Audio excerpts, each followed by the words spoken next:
Sejamos abençoados em nome de Jesus. Quem recebe, diga amém. Glória a Deus. Pode aplaudir o Senhor Jesus. Bem forte, igreja, que Ele merece. Aleluia. Boa noite. Que a graça de Deus esteja sobre a sua vida, tá bom? Sente, por favor, sejam bem-vindos à casa de Deus. Já estamos na terceira reunião. Nosso pastor está aí na correria, alguns compromissos, não conseguiu ainda chegar. Falou, se eu não chegar às 7h40, você entra e traz a palavra. Glória a Deus, irmãos. E nós estamos aqui debaixo da mesma unção. Tenho certeza que você não vai perder nada com isso. Amém? Se você estiver atento, com certeza o Espírito Santo vai tratar com você. Então vamos para a palavra, Provérbios. Abra lá. Nós vamos entrar na mensagem de hoje, Provérbios capítulo 1. Nós estamos fazendo um estudo bonito hoje da palavra e que está abrindo os olhos do nosso entendimento para algumas coisas. Eu tenho tido a oportunidade de falar hoje sobre as regras que Deus estabelece. Você acredita que Deus estabelece regras? Sim. Por exemplo, as leis, os estatutos, as ordenanças, tudo que Deus falou para o povo lá na antiga aliança eram regras que eles teriam que seguir.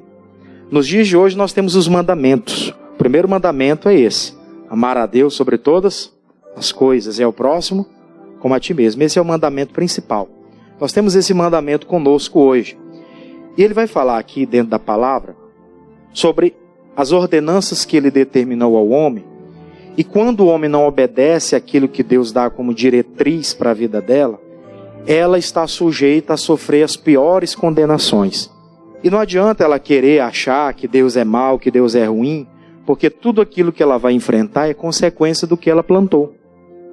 E aí o autor aqui vai falar o seguinte, olha só. Provérbios capítulo 1, versículo de número 22.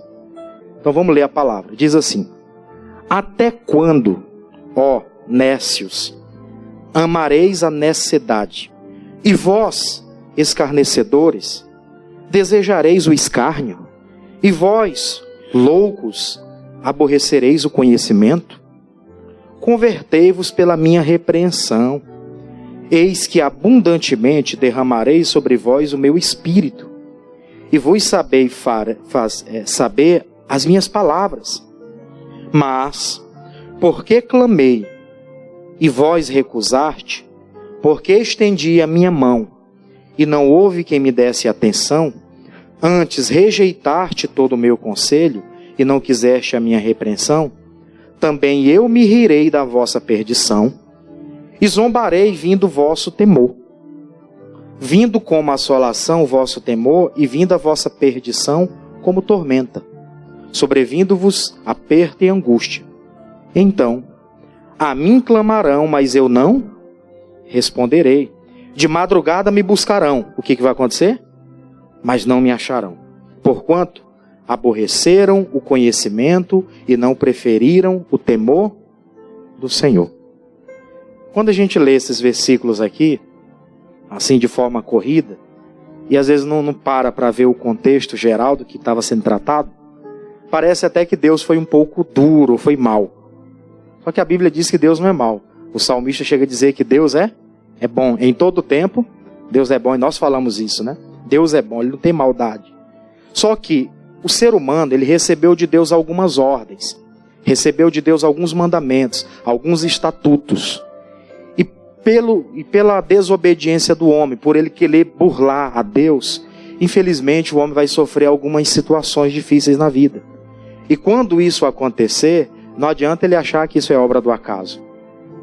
Não existe obra do acaso. A palavra que diz que a maldição sem causa, ela não virá, ela não se cumpre. Ela não se manifesta com notoriedade.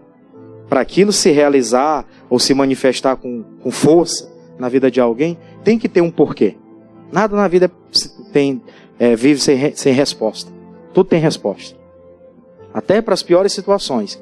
Talvez não vai ser falado algumas coisas para a gente hoje. Mas na eternidade tudo vai ser aberto, né? Não vai ter nada que o homem possa ter escondido. Tudo vai ser apresentado no dia do julgamento final. Mas aqui ele está falando sobre as oportunidades que ele deu para os homens. Ele começa falando o seguinte, olha, homens nécios, quer dizer, faltos de entendimento, que nunca abriram o coração para conhecer as coisas, até quando vocês vão continuar dessa forma? Ele continua falando, e vós escarnecedores, até quando vão desejar viver no escárnio? Tá cheio de gente por aí afora, que ela vê você passando para vir ao culto, e algumas vê você com a Bíblia, e o que elas fazem? Elas zombam, elas escarnecem. Mas quando chegar o dia difícil para ela, ela vai querer clamar a Deus, ela vai buscar misericórdia. E alguém pode dizer assim, mas Deus falou aqui que as pessoas vão buscar na madrugada, Ele não vai responder. Entenda bem a questão. Isso é para aquelas pessoas que tiveram o conselho de Deus, tiveram a palavra de Deus e fizeram o quê? E rejeitaram. Não é para quem não conhece. Pessoa que não conhece, né? O missionário hoje estava pregando para o pessoal da Índia, né? O pessoal da Índia, eles servem muito às idolatrias, aquela coisa toda. Então ele está pregando ali a palavra para aquele povo, a pessoa que está recebendo agora, pela primeira vez, a mensagem está semeada no coração dela, se ela se arrepender, Deus vai lá e tem misericórdia. Porque a vida toda ela agiu sem conhecimento, sem entendimento, não foi passado aquele recado.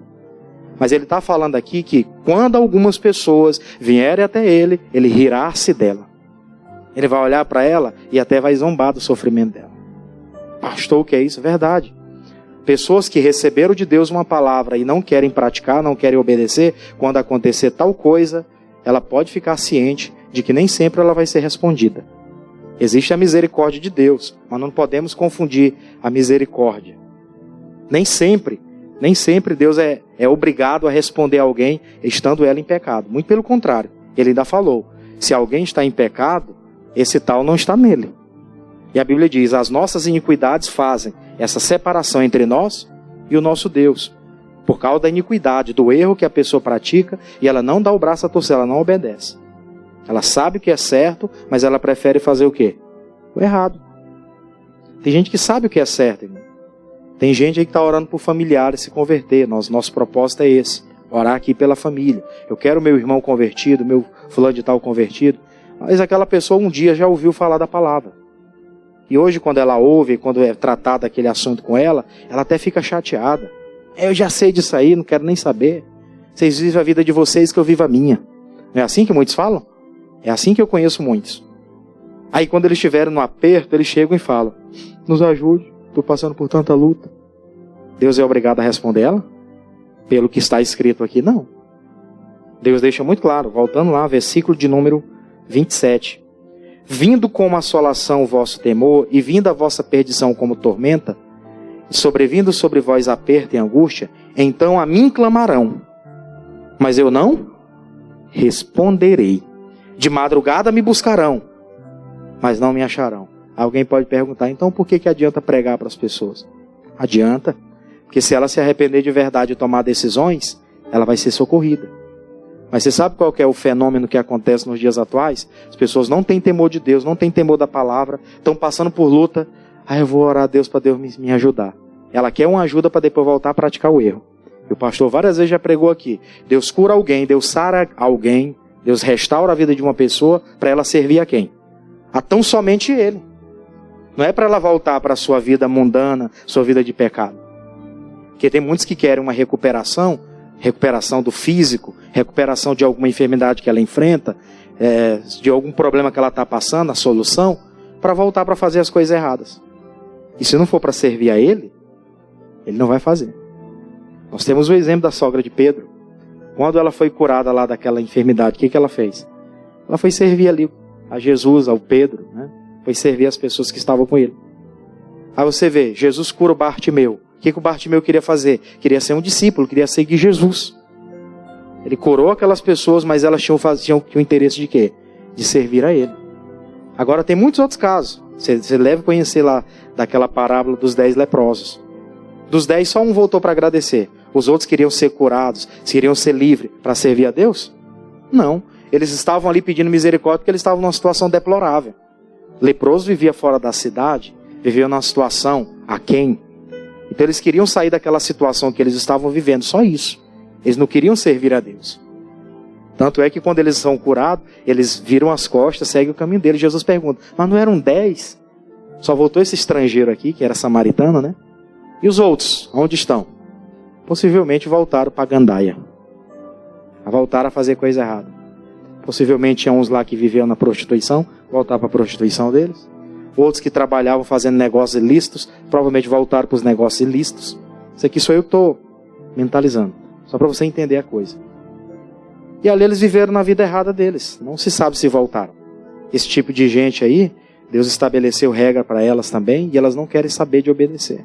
Só querem saber do benefício. Alguém já falou muito. As pessoas querem saber da bênção, mas não querem saber do abençoador, não querem compromisso com ele. E aí veio a sentença. Olha só o versículo 30. O versículo 30 é muito forte. Ele diz assim, ó: e não quiseram o meu conselho, e desprezaram toda a minha repreensão. Porquanto comerão do fruto do seu caminho, e fartar-se-ão dos seus próprios conselhos.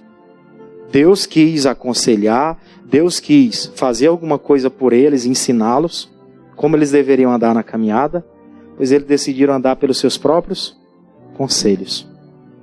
O próprio livro de Provérbios fala: busca seu próprio interesse aquele que se aparta. Pessoas que se apartam buscam o quê? Interesse próprio.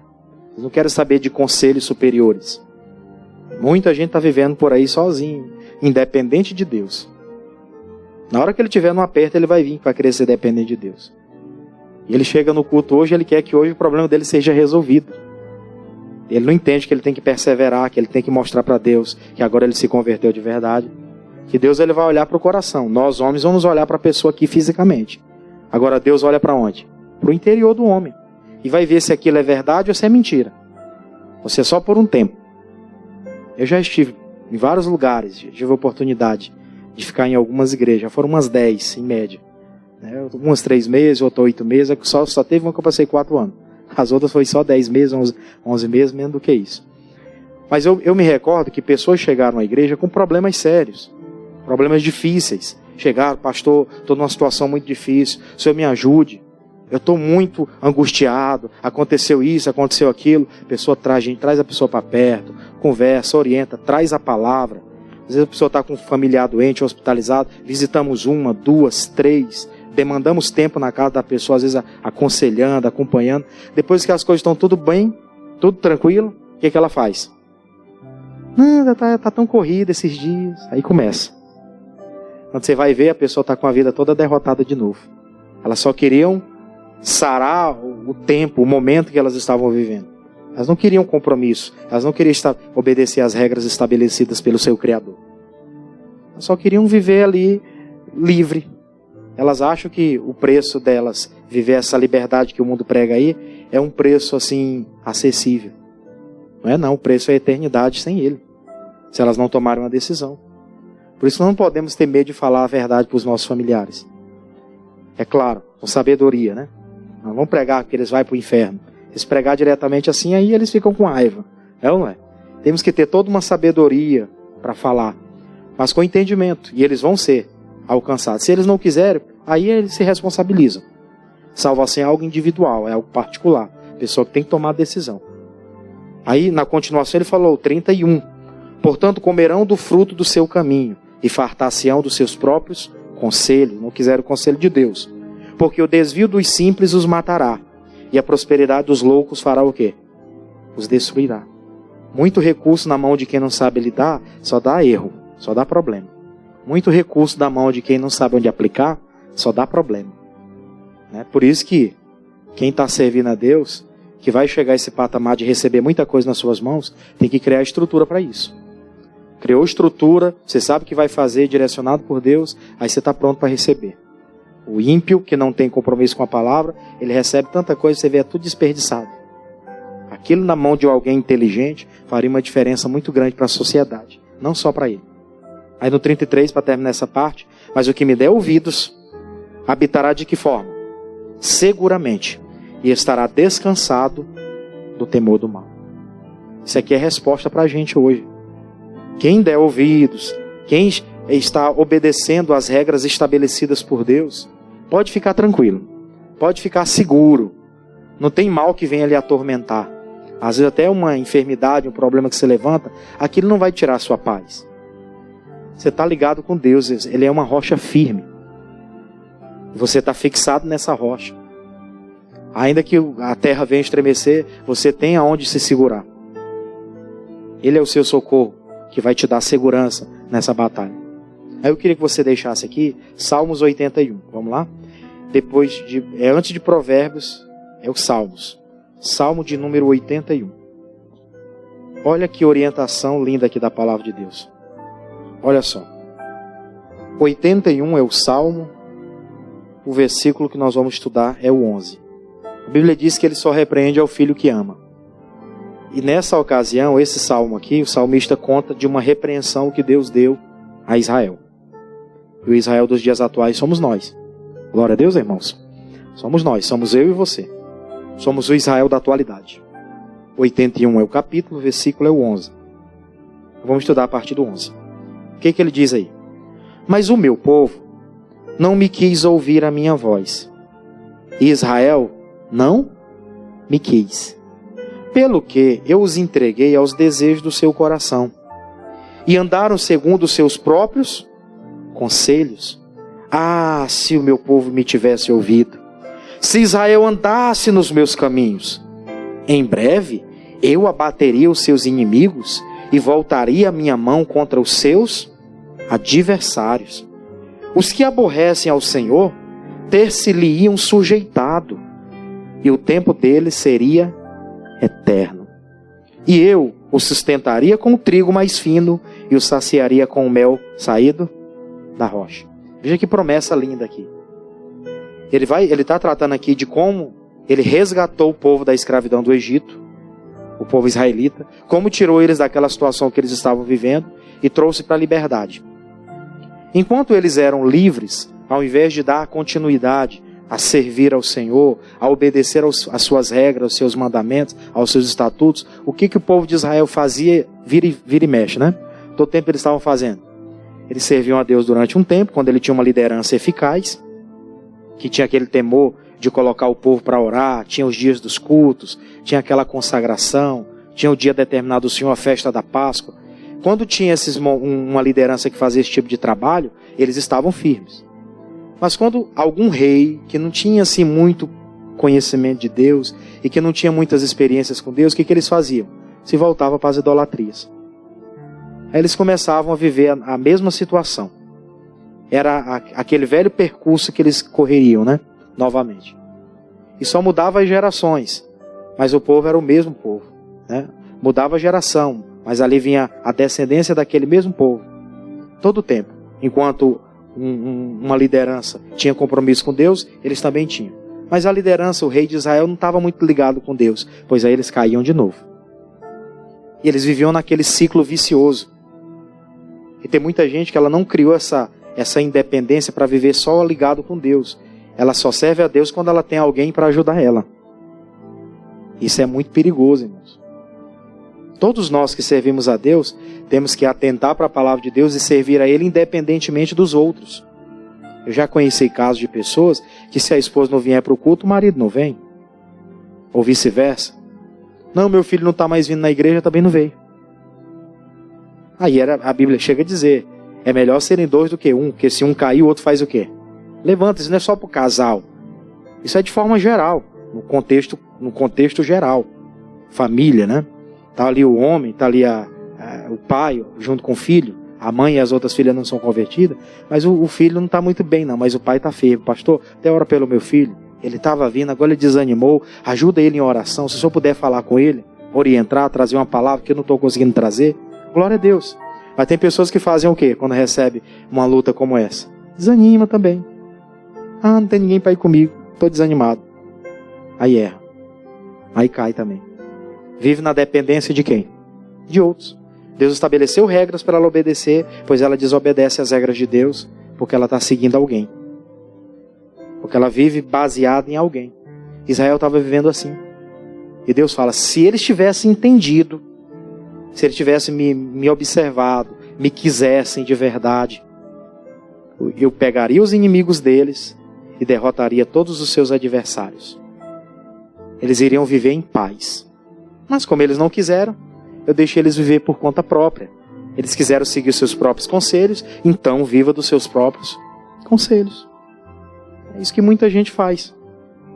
É muita gente que congrega na igreja, aí ela tem algumas coisas para resolver, ela precisa do conselho da palavra.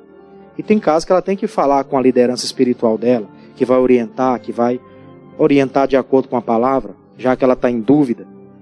E algumas pessoas sabem, não vêm perguntar, sabe por quê? Porque ela já sabe que determinadas coisas ela vai ouvir ou não. E porque ela sabe que ela vai ouvir ou não, ela já tem ciência disso, ela opta por nem vir. Ela faz, segue o seu próprio conselho. Aí as coisas dão errado. Pastor, ora por mim, deu errado. Não sei por que deu errado. Sabe sim. Nós temos a plena consciência de o porquê que muitas coisas dão errado. Eu tenho plena consciência do porquê muitas coisas durante algum tempo deu errado para mim. Eu tenho consciência disso. Eu não posso ser, de maneira nenhuma aqui, uma pessoa mostrando uma realidade que não existe. Determinadas coisas deram errado, determinados processos na vida foram demorados. Eu acredito que muita coisa serviu como experiência. Mas muita coisa poderia ter sido antecipada se tivesse realmente ouvido o conselho de Deus. Eu fiquei no conselho de pessoas e deu ruim. E tem muita gente no conselho de pessoas aí. Temos que aderir aos conselhos de Deus. Eu vou dar um exemplo para você. Primeiro livro de Reis, vamos lá? Voltando um pouquinho na Bíblia. Primeiro livro dos Reis. Olha só que interessante isso aqui. Vamos falar um pouquinho do Jeroboão. Primeiro livro dos Reis, capítulo 13. Primeiro livro dos Reis, capítulo 13. O Jeroboão estava reinando em Israel. O Roboão, seu irmão, estava reinando em Judá. Era o reino do sul e o reino do norte. E o reino foi dividido justamente por conta de problemas. O Roboão, que era o filho de Salomão, era a autoridade, era o rei. E aí vem o Jeroboão e também se tornou rei, se intitulou e fez aquela guerra lá. Aí veio aquela afronta, né? Foi dividido, reino do norte e reino do sul. Deus não queria divisão, como eu falei agora há pouco. Acontece uma divisão por causa da imaturidade de pessoas. Que buscam seus próprios interesses, elas fazem o quê? Dividem. Aí busca um interesse particular e vai lá e divide. Só que ela anda por conta própria. O Roboão, por sua vez, ainda estava andando na direção de Deus. Agora o Jeroboão, porque ele decidiu fazer do jeito dele, assumir uma posição que provavelmente não era para ele, ele começou a andar nos seus próprios conselhos. E aí ele começa a ter problema. E não foi problema pequeno, não. Começou a idolatria. Em Judá, adorava-se a Deus. Mas em Israel, que ele era o rei, o Jeroboão, idolatria. Altares para tudo quanto era deuses. Aí Deus levanta um profeta. Quem já sabe, é o conhecido profeta novo. Ou profeta desconhecido. Não se tem nome para esse profeta. E ele se levantou. Deus deu uma ordem para ele. Você vai lá. Você vai pregar para Jeroboão. Você vai falar dos pecados de Israel. Você vai falar de como eles devem se voltar para Deus novamente. Deu uma ordem para ele. Falou, você vai por um caminho. Você vai chegar lá, não bebe na casa de ninguém, não come na casa de ninguém. Você tem uma regra a obedecer, profeta. Faz tudo conforme eu disse, dê o recado e volte por um caminho diferente do que você foi. Ele recebe aquela palavra e vai. Aí vem o versículo de número 4. Primeiro livro dos Reis, capítulo 13, versículo 4. Olha só que interessante isso. E sucedeu, pois, que, ouvindo o rei a palavra do homem de Deus, que clamara contra o altar de Betel, Jeroboão estendeu a mão sobre o altar, dizendo, pegai nele. Mas a mão que estendera contra ele fez o quê? Se secou e não podia tornar a trazer a si. E o altar se fendeu e a cinza se derramou do altar, porque segundo o sinal que o homem de Deus apontara pela palavra do Senhor. Então respondeu o rei e disse ao homem de Deus, ora, afaste do Senhor teu Deus e roga por mim para que a minha mão se restitua. Então o homem de Deus orou à face do Senhor e a mão do rei se restituiu e ficou como dantes. Preste bem atenção no detalhe. Quando ele chega lá e começa a tratar daquele assunto, falar para ele os recados que Deus havia dado, o profeta, o Jeroboão ouve aquilo ali e não aceita. É típico de pessoas rebeldes. Foi dado um recado para ela da parte de Deus, faça assim, Deus está mandando tirar isso aí, fazer desse jeito, e a pessoa se revolta e não aceita. O que o Jeroboão fez? Pegou a mão, levantou a mão contra o profeta, o homem de Deus. Na mesma hora diz a palavra que a mão dele ficou seca. A mão dele ficou seca. Imagina aí a mão que está só um papel. Seca, infrutífera, sem poder fazer nada. Quando ele estendeu a mão contra o homem de Deus. Aí ele ora pela misericórdia. Ele ora ao teu Deus. Veja que detalhe interessante. Jeroboão não tinha Deus de Israel como Deus dele. Por isso que ele falou pro profeta, homem de Deus, ora para o teu Deus, para que restitua a minha mão. E aí o homem de Deus foi lá e fez a oração, teve misericórdia dele, né? Falou com Deus e restituiu a mão do Jeroboão. O Jeroboão viu que aquele cidadão estava ali a serviço de Deus. Ele entendeu isso agora. Só que aí vem a continuação, o 7. E o rei disse ao homem de Deus, vem comigo à minha casa e conforta-te e dar-te-ei um presente. Porém o homem de Deus disse ao rei, ainda que me desse metade da tua casa, não iria contigo. Nem comeria pão, nem beberia água deste lugar. Porque assim me ordenou o Senhor, pela sua palavra, dizendo, não comerás pão e nem beberás água, e voltarás pelo caminho por onde foste, e nem voltarás pelo caminho por onde foste. E foi por outro caminho, e não voltou pelo caminho por onde viera a Betel. Aí preste atenção nesse detalhe. Quando ele recebe, quando o Jeroboão viu que aquele homem era um profeta de Deus, ele mostrou aquele sinal, ele começa a falar com ele. Vem aqui, entra na minha casa, vem comer um pãozinho conosco. Vem entrar na nossa casa, saciar um pouco a sua fome, descansar um pouco da caminhada. Aí o homem de Deus fala ao profeta, eu não entraria na sua casa, ainda que você me desse metade dela. Metade do que você possui, você quisesse me dar qualquer coisa, eu não vou entrar na sua casa, não vou comer pão, não vou beber água, porque assim o Senhor me falou, que eu deveria vir, dar o recado e voltar por um caminho diferente. E a Bíblia diz que ele volta por esse caminho diferente. Mas o detalhe que a gente tem que atentar é o seguinte, ele estava debaixo de uma regra, de uma obediência do que Deus havia falado com ele, que era para ele chegar lá, fazer a obra e voltar. Pois vem a tentação para ele, mostrando que ele deveria fazer diferente. E geralmente as tentações que vêm, ela vem com aquela cara de bondade. É isso que a gente tem que ter cuidado, nós que somos de Deus. Temos que ter cuidado com isso. Porque as coisas que o diabo ele quer implantar na nossa vida, ele não vai mostrar uma maldade, uma coisa errada. Ela vai vir disfarçada. Vai vir disfarçada. Não, descansa aqui, como um pão, beba uma água. Mas logo ele lembrou. Peraí, Deus falou que não era para me fazer isso. Eu tenho uma regra. Eu tenho uma lei a obedecer. Eu tenho um estatuto que eu estou debaixo deste estatuto. Eu não posso burlar isso. E ele faz do jeito que Deus mandou. Na primeira tentação ele resistiu. Só que o diabo ele não desiste de primeiro, irmão. É isso que eu tenho que entender e nós temos que entender. Nós vencemos uma tentação hoje, vencemos uma batalha hoje, se prepara porque amanhã vem coisa pior. Vem coisa pior, vem coisa mais terrível. O Jamil pregava aqui no domingo. Você venceu essa situação agora, vai vir coisa mais difícil. Coisas piores, verás. Coisas mais difíceis virá. Tentações mais adocicadas virão. E aí que nós temos que estar de olho aberto e de orelha em pé. Né? De olho aberto e de orelha em pé. Porque muita coisa pode acontecer à nossa volta. No versículo seguinte ele vai continuar. Olha, e morava em Betel um profeta velho. Aí entra o perigo agora. E vieram os seus filhos e o contaram-lhe tudo o que o homem de Deus fizera aquele dia em Betel. E as palavras que dissera ao rei. E disse-lhes seu pai, por que caminho se foi? E viram os filhos por o caminho por onde fora o homem de Deus que viera ajudar. Aí eu não vou ler tudo, porque a leitura é grande, mas ele manda lá preparar o jumento, manda lá preparar os servos e vai atrás dele. Vamos atrás dele para saber onde é que ele está.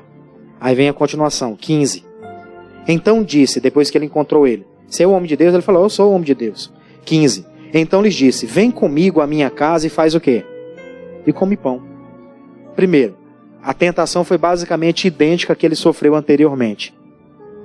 A fome, né? O pão. Quero saciar minha fome. E eu fico fazendo uma análise. Naquela época, as pessoas caminhavam de lugar para lugar a pé. Ele não estava aqui a cavalo, né? Ele estava andando a pé. Lugares distantes. Era cansativa. Com certeza ele levava alguma coisa com ele para o proteger na caminhada. Aquilo tinha um peso. Talvez se ele carregasse uma bolsa, era com água, né? Para abastecer, em algum ribeiro ele tomava e tudo. Então ele estava cansado da caminhada, com certeza com fome. No deserto não tinha árvore em todo lugar para pegar uma fruta e para se abastecer, né? Não tinha. Então com certeza ele estava muito cansado. E a tentação veio em cima de quê? Da necessidade. da necessidade que ele tinha. Deus estabeleceu regras para a gente, mas o diabo ele é sujo. Ele vai começar a trabalhar em cima das nossas necessidades para fazer quebrar regras, quebrar as leis, quebrar as ordenanças. Tem gente que não está bem no casamento. Às vezes o casamento não está legal. Está com um probleminha aqui. Qual o casamento que nunca teve uma discussão que atira a primeira pedra? Não, até os mais novos que casaram agora recentemente já deve ter um discordado do outro em alguma coisa. Isso é da vida. Uma pessoa não concordar com a outra, vieram de lugares diferentes, de famílias diferentes, então provavelmente terá uma discordância aqui e outra acolá. Mas nada que não possa ser resolvido, a não ser que haja agressão, né? Aí já tem que levar para uma parte superior, aí já entra para a parte policial e judicial. Mas fora isso, não, teve uma discussão, uma coisinha que pode resolver, dá para conversar. Mas aí a pessoa não está bem, tem aquele problema no casamento, aí vem uma luta aqui, aí chega alguém com uma tentação, em cima da necessidade. Em cima da necessidade da pessoa. Tá com uns dias que a mulher não quer nem saber. Aí aparece lá, né, alguém. O cidadão fica tentado. Pastor não fica não, meu marido é homem de Deus. Davi também era homem de Deus. E Deus reconhecia como homem segundo o seu coração. Mas minha mulher não vai fazer isso comigo não, porque eu conheço ela é até tímida. Tem uns que por aí falam, né, que os tímidos são piores, né? Porque quem é alvoroçado, todo mundo já sabe quem ele é. Mas quem é tímido trabalha onde? Na calada, no silêncio. Então aí é hora de vigiar. Pai que dá uma repreensão para o filho, estabelece uma regra, ele não obedece. Aí vem alguém lá fora e fala, pai, vem para cá que aqui a gente resolve nossa vida. Aqui tu tem independência. Larga a casa dos teus pais. Só tu completar 18 anos tu é livre. Aí o cidadãozinho fica como? Balançado. E ele não tem estrutura. Mas ele foi criado na casa de Deus. Mas se ele não permanecer, é ou não é verdade? Teve muita gente que foi criada na casa de Deus e hoje é um desviado. Tem muitos filhos de pastor que foi criado na casa de Deus desde quando nasceu. E hoje nem sequer frequenta a igreja. Pastor, que triste, é verdade. Eu trabalho desde já para que os meus lá na fase adulta não tomem decisão errada. Eu já disse para ele, eu quero ficar velho com a véia, juntos fazendo a obra de onde Deus mandar e eles dois seguir a vida deles. Mas assim, tem que ensinar o caminho, eles têm que chegar lá na fase adulta e não nos envergonhar. E tem gente que perdeu esse controle já. Por quê? Muitas coisas vão acontecendo, ela não entendeu, não sabe o que fazer. Não veio aquela situação, né? Hoje em dia está muito homossexualismo, lesbianismo, e a gente tem que ter cuidado com a ideia da nossa casa. O pessoal pouco fala disso. Mas eu não canso de falar sobre esse assunto, trabalho com a juventude aqui, falo direto e reto. Meninos que eu conheci há alguns anos atrás, né, que eram pequenos ainda, lá no interior, lá na minha cidade. Eram jovenzinhos assim, 10 anos, 8 anos, que o pai dele fazendo a obra ali com a gente. Eu via já um menininho assim todo, a gente dizia, irmão Cláudio, conversa com teu filho, que ele é meio assim, o pastor falava com ele não cuidou. Hoje os dois são homossexuais. Imagina o que é o pai ter 2 filhos machos, os 2 são homossexuais. Seguiu o seu conselho, seguiu o conselho do mundo. A palavra de Deus foi dada, o recado foi transmitido, a pessoa fez ouvido rebelde. Deus falou, ela não deu muita atenção, como Israel, não quis. Agora paga o preço. Cidadão que sonhou um dia ser vô, nunca vai ser vô. Pastor, o que é isso? Verdade. E triste ao mesmo tempo. Por isso que a gente tem que ficar atento. Porque aqui não conseguiu tentar, na primeira não conseguiu vencer, ele vai tentar a segunda. E se ele não vencer na segunda, ele vai tentar a terceira. E quando eu tiver velho, ele vai tentar na minha velhice. Para onde nós formos, nós vamos estar cercados.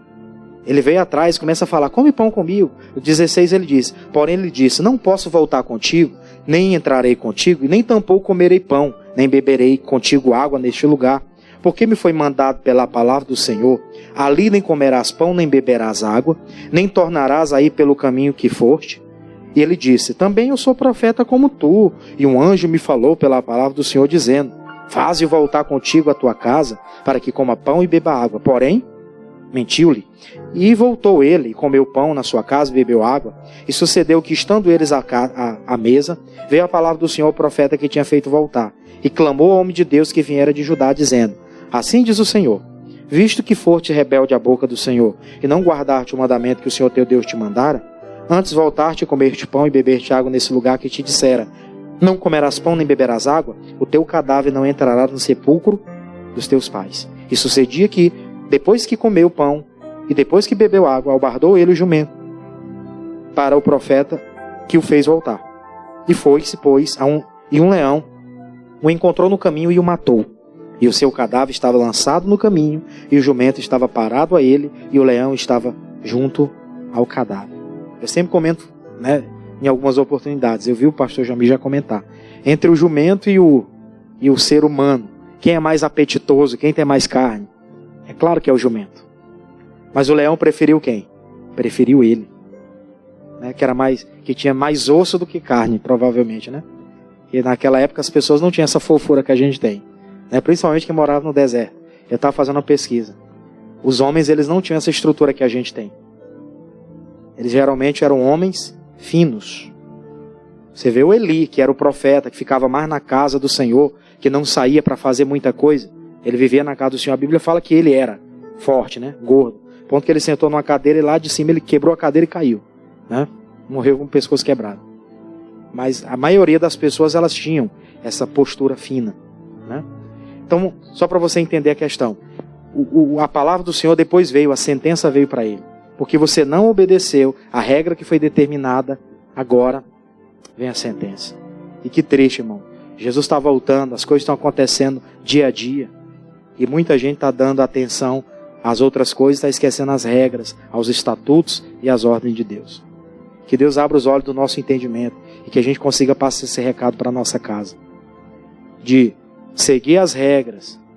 Deus está determinando, então é isso que vai ser feito. Deus está falando como que deve ser feitas as coisas, então dessa forma que vai funcionar. Não vamos fazer diferente do que Ele determina. Não vamos fazer diferente daquilo que Ele ordena. Se Ele ordenou assim, que assim seja. Amém? Vamos aplaudir a Jesus por isso então. Fica de pé. Vamos entregar o sabonete. Entrega lá o sabonete para os irmãos. Eu quero orar com você agora. Nós vamos entregar o sabonete. Você vai segurar na sua mão. Vamos fazer um ato de fé. Semana que vem, o pastor Jaime começou hoje, né, lá em São Paulo, a igreja de joelho, a família de pé. Aquele propósito que ele sempre faz de oração na igreja, estamos sempre fazendo esse ato de fé, tá bom? Provavelmente semana que vem o nosso pastor vai fazer esse ato de fé com você. A igreja de joelhos e a família de pé. Vamos continuar orando. Deus vai alcançar a nossa casa e se eles se arrependerem, eles vão ser salvos também. Amém, irmãos? Esse é o nosso objetivo. Nós vamos orar firme agora. Você vai orar. Você sabe, meu Deus, eu tenho um filho, um homem, mas ele está sendo tentado. Eu percebo isso no dia a dia. Eu tenho uma filha, uma mulher, que no casamento ela não está bem. Eu percebo nitidamente no semblante dela. Eu tenho um irmão, eu estou bem no meu casamento, mas meu irmão não está. Você conhece um pouquinho da história. Aí você entra no combate conosco agora. Nós vamos orar para Deus operar. Eu vou orar com a pastora Teniel. Nós vamos mandar o mal embora e Deus vai operar na sua vida. Tá bom? Em nome de Jesus. Isso.